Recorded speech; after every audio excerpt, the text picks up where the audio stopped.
Sourdough terminology. What is a fed starter or an active starter? I see those terms in a recipe. What does it mean? Well, this is what it means. It means that you had your starter, your original starter, and you fed it. You took a portion of it and you fed it water and flour.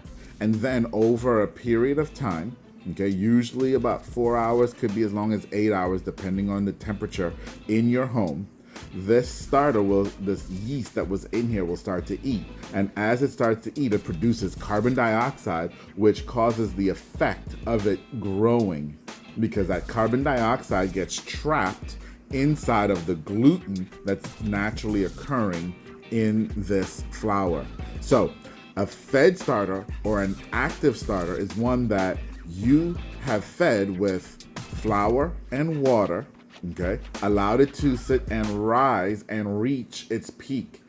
Okay, when it reaches its peak, that's when it's at its most active. Now, how do you know when it reaches its peak? Well, as it's growing, it typically is kind of domed. Depending on how much starter you have, you can see the bigger or smaller dome, but it's usually typically a little bit domed.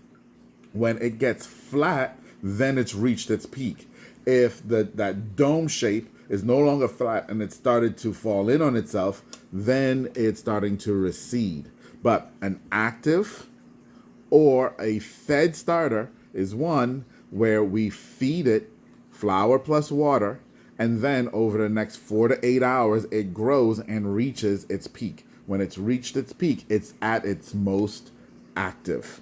That is a fed or an active starter.